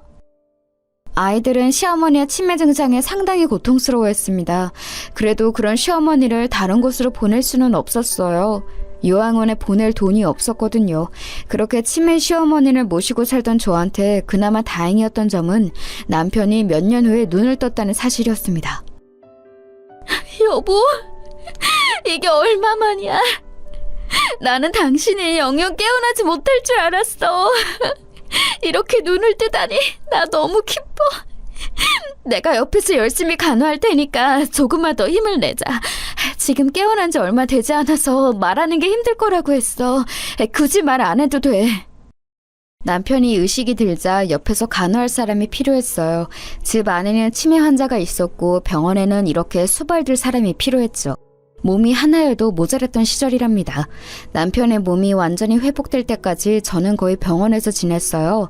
그래서 치매 시어머니를 돌보는 일은 장남이 거의 도맡아서 했습니다.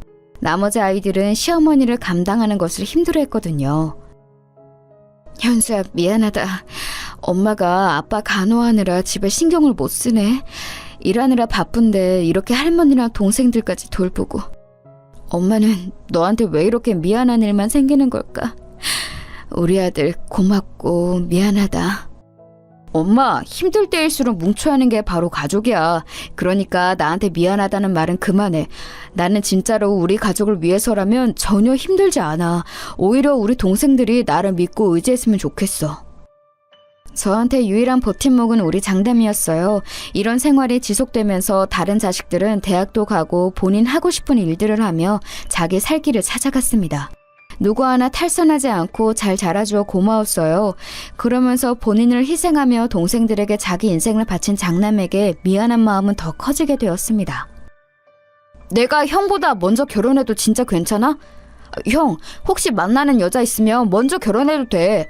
평생 성인이 되자마자 우리 책임지느라 그동안 고생 많았어. 이제 형도 형 인생 살아야지. 안 그래, 엄마?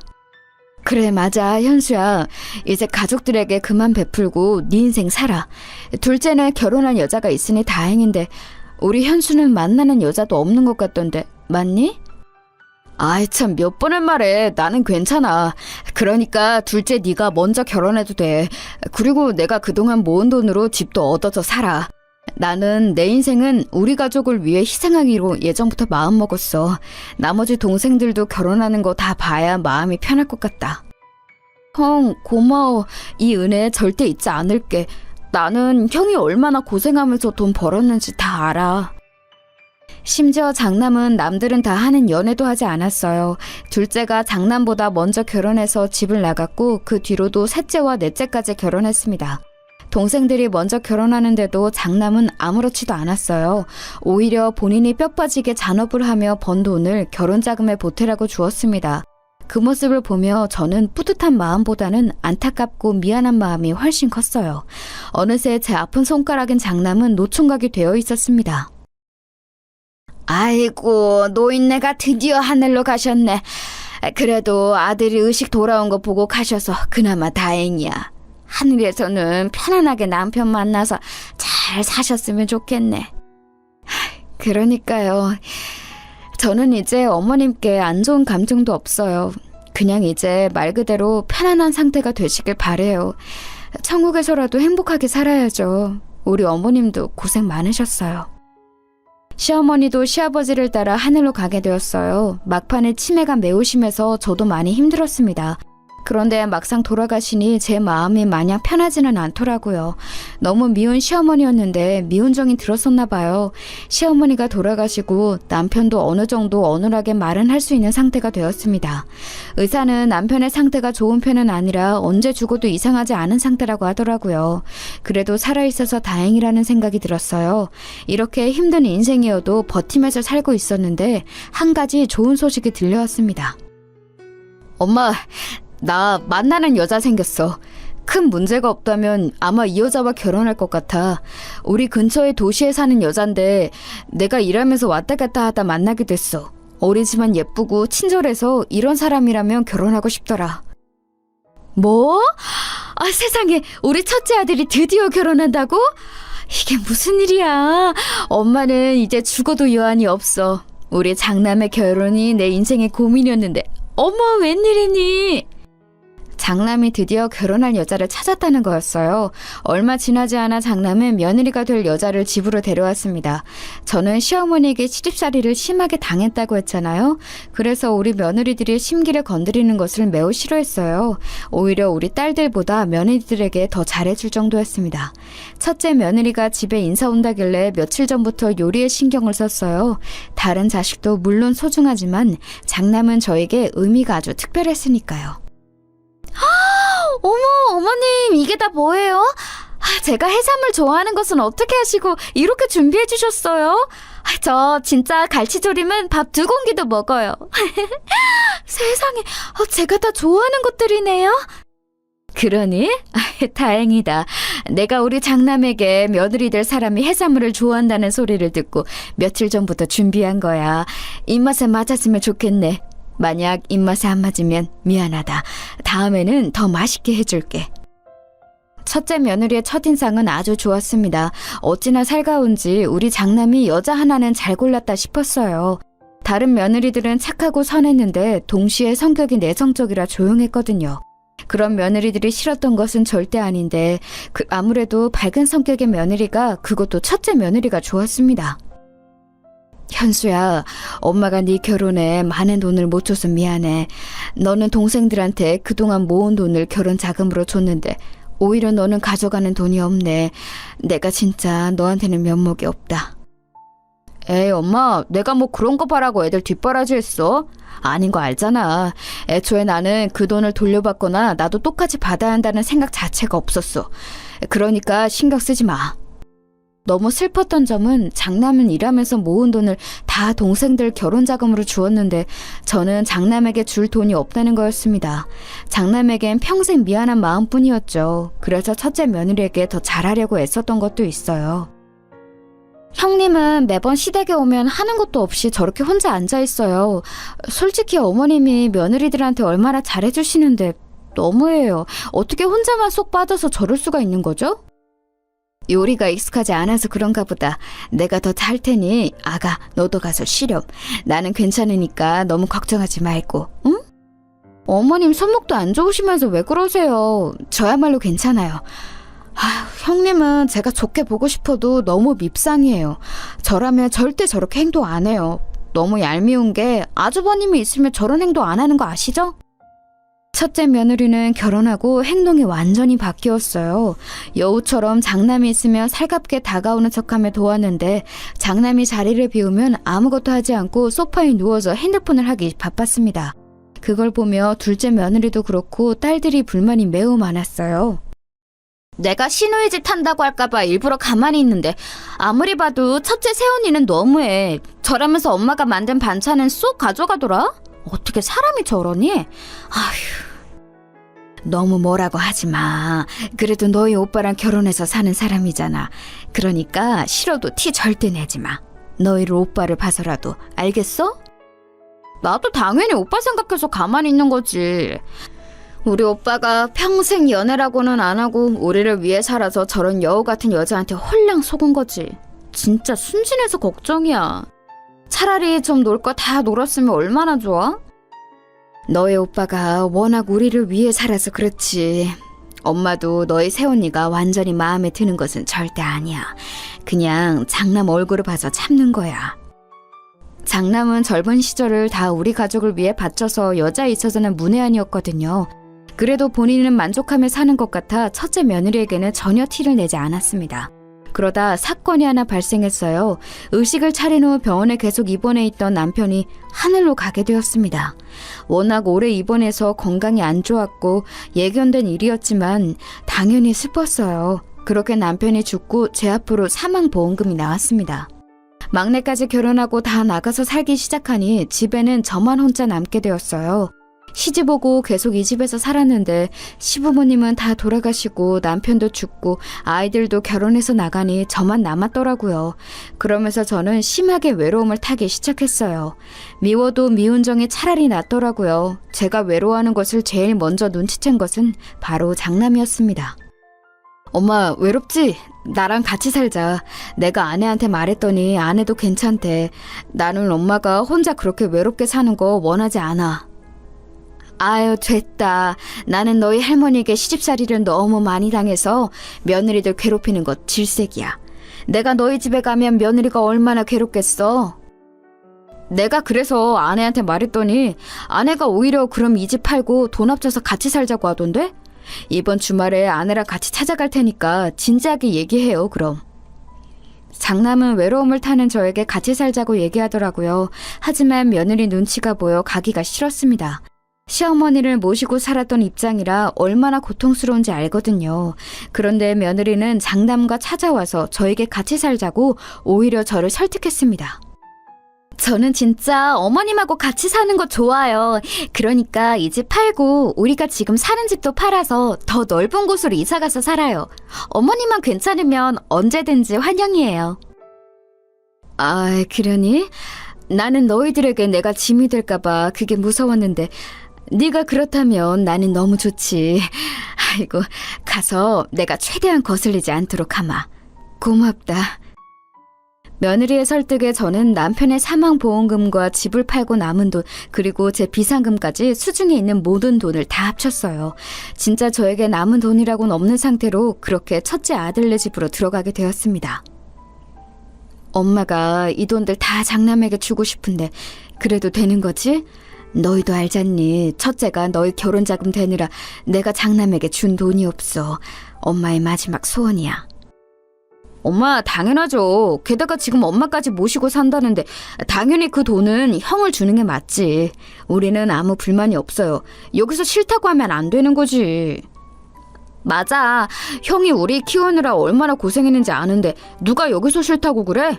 오히려 우리가 형한테 갚아야 하는데 그럴 수가 없어서 속상하지. 그 돈들 다 형 준다고 해도 아무도 뭐를 안 하니까 걱정하지 마. 다행히 나머지 자식들도 불만이 없었어요. 오히려 제 돈을 다 장남에게 모조리 주는 것을 당연하게 여겼죠. 그렇게 저는 장남의 집으로 들어가서 살게 되었는데 제 생각과는 너무 현실이 달랐습니다. 며느리가 너무 다른 사람인 것처럼 느껴졌어요. 결혼 전에 보았던 살가운 사람은 어디 가고 마치 악마처럼 저를 대하기 시작했습니다. 어머니, 화장실 청소 이거 다 하신 거예요? 물때가 다 안 지워졌는데... 다시 해주세요. 그리고 아이 좀 이따 봐주세요. 저 친구 만나러 가야 해서요. 어머님, 저 갈비찜 먹고 싶은데 어머님이 좀 해주세요. 그리고 아들 먹을 계란말이도 부탁드려요. 저는 그럼 친정에 다녀올게요. 저녁 전까지 해주셨으면 좋겠어요. 어머님, 이거 뭔지 보이세요? 청소기 언제 돌리셨어요? 제가 분명히 아침에 청소기 돌려달라고 부탁드렸잖아요. 제가 힘든 부탁한 건가요? 며느리는 저를 마치 가정부처럼 부려먹었어요. 저도 처음에는 저와 같이 사는 게 고마워서 청소며 빨래며 나서서 했는데 날이 갈수록 심해지더라고요. 심지어 며느리는 손자를 돌보는 것도 죄다 저를 시켰습니다. 하지만 저는 절대 불만을 말하지 못했어요. 첫 번째로 시어머니에게서 시집살이를 당해서 며느리에게 싫은 소리를 하지 못했고, 두 번째로는 바로 장남의 아내였기 때문이죠. 제가 살면서 너무 힘들 때 의지했던 사람이 바로 우리 첫째 아들이잖아요. 그래서 장남에게는 평생 미안한 마음뿐이라 차마 며느리에게 싫은 소리가 나오지 않더라고요. 엄마, 저 왔어요. 오늘은 뭐 했어요? 내가 듣기로 우리 아파트의 노인정도 되게 크다던데 거기 가봤어? 엄마 덕분에 우리가 서울 시내 이런 고급 아파트에서 살고 너무 고마워. 장남은 여전히 저에게 효자였습니다. 제가 돈을 줘서 첫째 아들네 부부는 서울에 있는 대단지 고급 아파트로 이사 왔는데 저는 막상 그 혜택을 누리지 못했어요. 할머니, 나 솜사탕 사줘. 할머니, 나랑 놀이터 가자. 놀이터에서 나랑 축구하면서 놀자. 어? 할머니, 나가자. 할머니! 손자를 돌보는 일도 어느새 제가 다 전담하기 시작했거든요. 며느리는 손자를 키우며 힘든 일은 다 저를 시켰어요. 씻기는 거나 유치원에서 데리고 오는 것도 다 저를 시켰습니다. 늙어서 몸이 제 마음대로 움직이지도 않았는데 참 힘들었습니다. 그래서 절대 며느리에게는 티를 내지 않았지만 딸들에게는 힘들다고 조금 언급했는데 이게 또 사건이 발생했어요. 새언니, 제가 진짜 이런 말은 안 하려고 했는데요. 오해하지 말고 들어주세요. 새언니가 그래도 이런 아파트에서 부자처럼 사는 거 다 우리 엄마가 지원해줘서 가능한 거잖아요. 그런데 엄마한테 너무 조카를 봐달라고 하고 청소까지 시키는 거 조금 너무한 것 같아요. 다른 거는 몰라도 청소나 빨래는 언니가 할 수 있지 않나요? 어머. 지금 오해가 있는 것 같아요. 제가 언제 어머님을 강제로 시켰나요? 저는 절대 그런 적이 없어요. 어머니가 말씀해 주세요. 제가 어머님께 억지로 시켰어요? 아유, 억지로 시킨 적은 없지. 아유, 아니다. 그만하자. 내가 미안하다. 괜한 소리를 해서 이렇게 사단을 만들었네. 미안하다. 그만하자. 그냥 지나가듯 한 말에 셋째 딸이 대표로 며느리에게 좋게 말했더니 며느리는 화를 내기 시작했습니다. 제가 그만하자고 했는데도 첫째 며느리는 멈추지 않고 계속해서 섭섭하다고 하기 시작했어요. 그리고 물론 어머님 덕분에 이런 아파트에서 사는 거 맞아요. 그런데 그렇다고 제가 그럼 어머니 눈치를 마구 보며 살아야 하나요? 저야말로 너무 섭섭해요. 새언니, 우리가 우리 엄마 눈치 보고 살라는 거 아니잖아요. 오히려 우리는 새언니 편하게 해주려고 애를 쓰는데 일부러 그래서 엄마 모시고 사는 이후로 제가 용돈도 자주 드리고 또 보고 싶어도 덜 찾아오고 있어요. 형님, 우리가 그래도 여자들끼리 좋게 얘기하고 싶어서 이런 자리를 마련했는데 너무 안 좋게 생각하지 마세요. 우리 어머님처럼 며느리들 편히 봐주시는 분이 어디 있어요? 지금 다 편을 먹고 저한테 뭐라고 하잖아요. 어머님도 정말 너무하세요. 이런 불만이 있으면 저한테 얘기하면 되는 것을 왜 이 사단을 만드세요? 어머, 새언니, 왜 우리 엄마한테 그렇게 말해요? 우리가 엄마 모시는 거 고마워서 이제껏 참은 건데. 결국 좋게 얘기하자는 것은 싸움으로 번지게 되었습니다. 제가 결국 첫째 며느리에게 미안하다고 사과하고 일단락되었는데 문제는 그 다음이었어요. 첫째 며느리는 그 이후로 저에게 티가 나게 불만을 표출하기 시작했습니다. 아휴, 늙었으면 그냥 조용히 산속에 있는 게 제일 좋은 건데 요양원이 괜히 있나? 공기 좋은 곳에서 요양하면 자식들도 좋고 본인도 좋은데 말이야.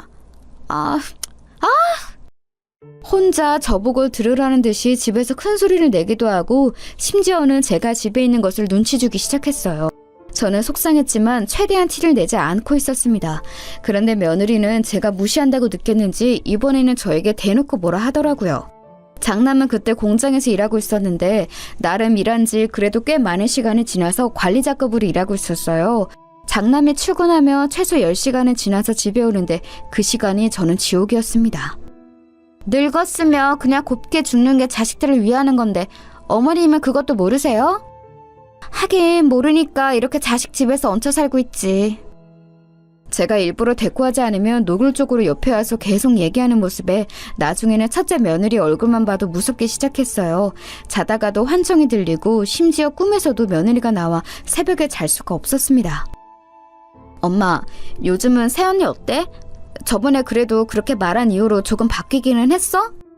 나는 첫째 새언니 집에서 엄마가 같이 사는 게 왜 이렇게 불안한지 모르겠어. 괜찮아. 요즘 그래도 그때 이후로 나한테 잘해주더라. 그러니까 너는 걱정 말고 특히 첫째 새언니한테 아무 말도 하지 마. 알겠지? 엄마는 괜찮아. 괜히 자식들에게 티를 냈다가 저번처럼 크게 싸움이 날까 두려워서 그러지도 못했습니다. 그냥 저만 참으면 될 일이라고 생각했어요. 그러다가 사건이 하나 더 터지게 되었습니다.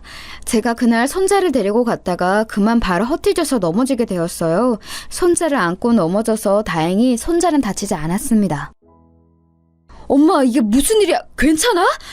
아유, 안 그래도 몸도 안 좋으면서 왜 손자를 데리러 갔어? 아이고, 속상해라. 내가 일하다 놀라서 바로 뛰어왔어. 의사가 뭐래? 엄마는 괜찮아. 다행히 우리 손자도 다친 곳이 없다더라. 나는 깁스만 조금 하고 있으면 될 것 같대. 무슨 입원이나 수술 같은 건 필요 없다니까 다행이지. 그냥 집에서 조용히 누워있으면 된대. 정말 다행히 크게 다친 곳은 전혀 없었는데 문제는 제 깁스였어요. 깁스를 하니 집 밖으로 나가질 못하고 가만히 누워 있어야 했거든요. 이때부터 오늘 사연의 절정이 시작되었습니다. 크게 다치지는 않았어도 왼쪽 발목과 오른쪽 무릎 그리고 골반뼈가 조금 아파서 한동안 저는 자리에서 움직일 수가 없었어요. 병원에 입원할 정도는 아니고 누워있으면 자연스럽게 회복될 거라 해서 집에서 가만히 있었습니다. 그런데 그러니 저는 당연히 집안일을 할 수가 없었어요. 또 손자를 데리러 가거나 오지도 못했죠. 첫째 며느리는 거기에 불만을 느꼈는지 저에게 심하게 뭐라 불만을 표출했어요. 엄마, 저 왔어요. 오늘은 뭐 좀 먹었어요? 입맛이 없다고 아무것도 안 먹었다며. 배고프지 않아? 죽이나 과일 같은 거라도 줄까요? 어머님, 아무것도 드시고 싶지 않으시다고 했어. 쉬고 싶은 모양이던데. 그러니까 당신도 어머님 괴롭히지 말고 빨리 방에서 나와요. 며느리는 심지어 제 입에 들어가는 것도 아까운지 먹을 것도 잘 주지 않았어요. 심지어 제가 하지도 않은 말을 지어내기 시작했습니다. 이제 저도 버티는 게 한계가 있었어요. 아무리 장남에게 미안한 마음뿐이고 제가 말해서 가족들 간에 큰 싸움이 일어나도 저도 할 말은 하고 싶었습니다. 그런데 첫째 며느리는 장남 앞에서는 완전히 착한 며느리처럼 행동하더라고요. 여보, 내가 어머님 모시고 병원 데려갈 테니까 당신은 걱정하지 말고 그냥 출근해요. 어차피 병원까지 거리가 먼 것도 아니니까 모시고 다녀올게. 아, 그래? 당신이 모시고 갈 거야? 그러면 날 너무 고맙지. 엄마, 오늘은 그럼 며느리랑 오붓하게 둘이 다녀와요. 며느리는 심지어 저를 데리고 병원에 다닌다고 했는데 그것 또한 고통이었습니다. 가는 내내 얼마나 구박하던지 너무 속상해서 혼자 집에 와서 울기도 했어요. 참는 것도 한계가 있었고 저도 그래서 마음을 굳게 먹었습니다. 그런데 장남 앞에선 며느리가 워낙 다른 사람처럼 행동했기 때문에 며느리의 짓을 다 말하려면 증거가 필요했어요. 마침 장남이 사준 핸드폰이 있어서 며느리가 저에게 와서 저주하던 막말을 내뱉는 것을 다 녹음하기 시작했습니다. 노인네가 너무 오래 사는 것도 가족들한테 민폐인 거 알아요? 적당히 살고 죽는 게 오히려 자식들을 위한 길이란 거 명심하세요. 늙었으면 곱게 죽지. 이러면 자식들한테 미안하지도 않나? 자식들 귀찮게 하지 말고 그냥 죽는 게 어때요? 아, 나 같으면 그냥 스스로 요양병원으로 걸어서 들어가겠다. 이렇게 며느리한테 병수발 들게 하는 거 미안하지도 않아요? 이 노인네야? 저는 일부러 아무 대꾸도 하지 않고 그대로 며느리의 막말을 녹음했어요. 며느리는 제가 무시하고 눈을 감고 있자 나중에는 심지어 저를 꼬집기 시작했습니다. 예. 그렇다고 나를 꼬집으면 어떡하니? 너무 아프다. 네가 나를 싫어하는 것은 아는데 이러면 어떡하니? 뭐 어쩌라고요. 그러게 그냥 그때 넘어졌을 때 요양병원에 들어갔어야지. 왜 사람 귀찮게 이러고 있어요? 늙었으면 곱게 죽으라고. 그렇게 저의 2주를 며느리의 음성을 녹음했습니다. 그리고 장남에게 말해서 가족들을 다 불러 모았어요. 저는 제가 이 녹음을 공개하면 당연히 큰일이 일어날 것을 이미 알고 있었습니다. 그런데 더 참을 수는 없었어요. 그래서 가족들이 다 모이자 저는 목소리를 가다듬고 말했습니다. 내가 너희들에게 신세진 것이 많아 그동안 참고 있었다. 특히 너희도 알 텐데 내가 장남에게 참 미안한 게 많아.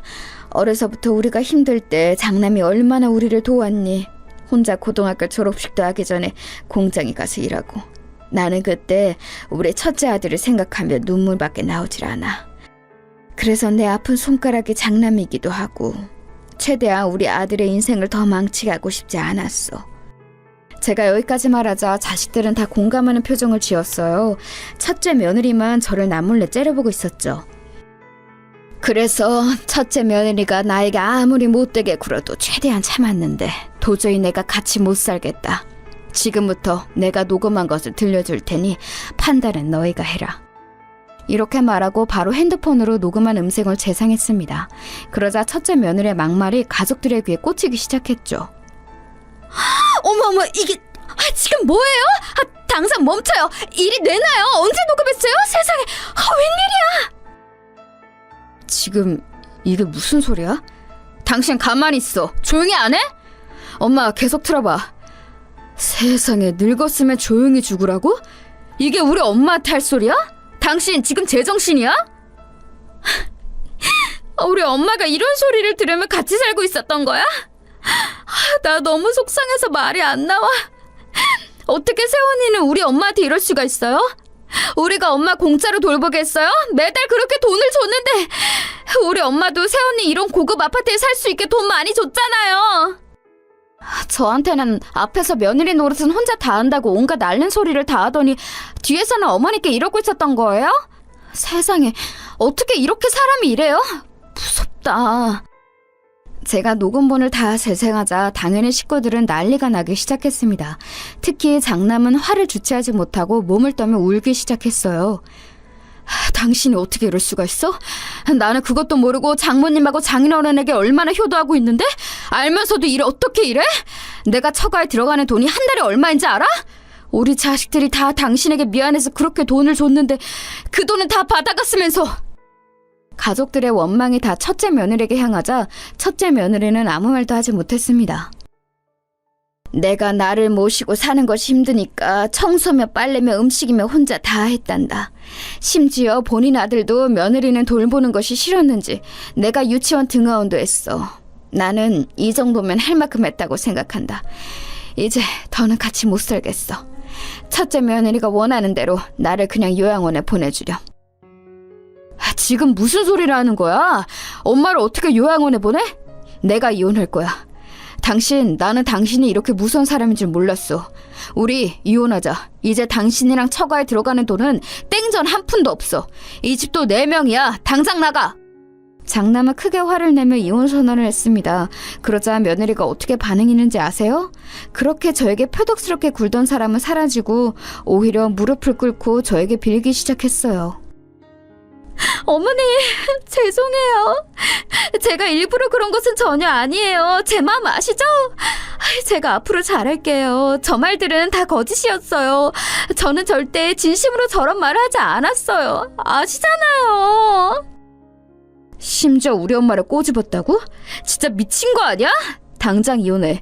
나는 더는 당신 같은 사람하고 못 살아. 첫째 며느리가 저에게 빌고 장남은 그런 며느리에게 이혼하자고 소리치고 난리가 아니었습니다. 그 뒤로 어떻게 되었냐고요? 장남은 정말로 며느리와 이혼했어요. 저는 모르고 있던 사실인데요. 며느리한테 식구들이 돈을 뒤로 따로 엄청 챙겨주고 있었더라고요. 어머님, 심지어 저한테도 형님이 본인이 혼자 며느리 노릇은 다 하고 있다면서 하도 앓는 소리를 해내더라고요. 그래서 동서랑 저도 개인적으로 돈을 뒤로 얼마나 챙겨줬는지 몰라요. 그런데 이번에 가족들이 하는 말을 종합해보면 다들 그랬더라고요. 저 여자 진짜 무서운 사람이에요. 우리 시댁 사람들을 뭐로 본 거예요? 다들 첫째 며느리가 여우라는 것은 알고 있었는데 이 정도일 줄은 몰랐다고 하더라고요. 너도 나도 몰래 돈을 줬다고 고백하는데 그 돈을 합쳐보니 한 달에 무려 1,000만 원이 넘어가는 돈이었습니다. 기가 막히죠? 어머님, 제가 정말 죄송해요. 그러니까 제발 어머님이 이혼만은 막아주시면 안 될까요? 저 지금 진짜 반성하고 있어요. 제가 이렇게 이혼하면 당장 우리 친정은 어떡해요? 제발요. 첫째 며느리는 이혼 소송을 진행하고도 저를 찾아와서 빌기 시작했어요. 제발 용서해달라고 계속 빌었지만 저는 꿈쩍도 하지 않았습니다. 이미 참을 만큼 참았다고 생각했어요. 그 뒤로는 마침내 장남은 이혼에 성공했고 손자도 저와 장남이 키우고 있습니다. 여기까지가 제가 준비한 사연인데 어떻게 들으셨나요? 저는 개인적으로 제 인생이지만 참 다사다난했더라고요. 시어머니부터 첫째 며느리까지 악인도 있었지만 고마운 사람도 참 많았습니다. 앞으로 남은 인생은 장남과 우리 사랑스러운 손자와 행복하게 살도록 하겠습니다. 들어주셔서 정말 감사합니다. 여러분도 행복한 인생 사시길 진심으로 바랄게요. 감사합니다.